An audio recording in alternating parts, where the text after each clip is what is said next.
হরে কৃষ্ণ। শ্রীমদ্ ভগবদ গীতা প্রথম অধ্যায় শ্লোক 2 সঞ্জয় উবাচ দৃষ্টা তু পাণ্ডবানীকম বূঢ়ম দুর্যোধনস্তদা আচার্যম উপসংগম্য রাজা বচনম অব্রবীত।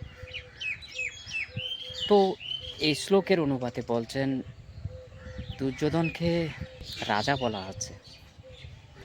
তো প্রশ্ন হচ্ছে দুর্যোধন কোথাকার রাজা? তো তিনি রাজা না হয়েও রাজা বলছেন কেন তাকে? তো যদিও সঞ্জয় ধৃতরাষ্ট্রের সামনে সেইভাবে উপস্থাপন করছেন, তো এর দ্বারা ধৃতরাষ্ট্রকে সঞ্জয় বোঝাতে চাইছেন, যদিও দুর্যোধন রাজনীতিবিদ, তিনি রাজনীতি সম্পর্কে খুব পারদর্শী, তথাপিও সঞ্জয় ধৃতরাষ্ট্রকে বোঝাতে চাইছেন আপনি যাকে রাজা বলছেন সে রাজা হওয়ার যোগ্য নয় এবং রাজা হতে পারে না। এবং পরে দুর্যোধন আচার্যের কাছে ধরে গেলেন। তো এখানে শ্রীমদ্ ভগবদ্গীতার প্রপাত তাৎপর্য বলছে, তো তারা অর্থাৎ ধৃতরাষ্ট্রের কথা বলছে, তিনি নৈরাশ্যগ্রস্ত হয়ে পড়েছিলেন। তিনি বুঝে উঠতে পারছিলেন না যে পুত্ররা কি করছে, কি রকম সিদ্ধান্ত নিচ্ছে। একটা বিভ্রান্তকর চিন্তাধারার মধ্যে ধৃতরাষ্ট্র ছিলেন।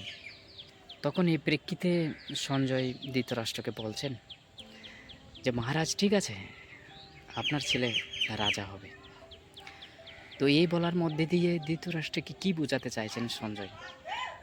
সঞ্জয় বোঝাতে চাইছেন এটা ধৃতরাষ্ট্রকে ধিক্কার দিয়ে বলছেন যে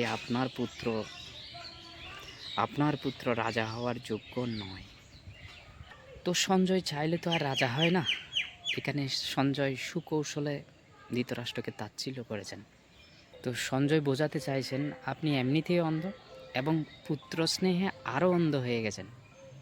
তো সঞ্জয় ধৃতরাষ্ট্রকে সান্ত্বনা দেওয়ার জন্য সেই কথা বলছেন যে রাজা দুর্যোধন দেখেন সৈন্যসজ্জা নিয়ে কিভাবে ছোটাছুটি করছেন। তো দুর্যোধন গেলেন দ্রোণাচার্যের কাছে। কেন? পাণ্ডবদের সৈন্যসজ্জা দর্শন করে তার একটা ভয় এসেছিল। সেই ভয়কে প্রশমিত করার জন্য তিনি দ্রোণাচার্যের কাছে গিয়েছিলেন।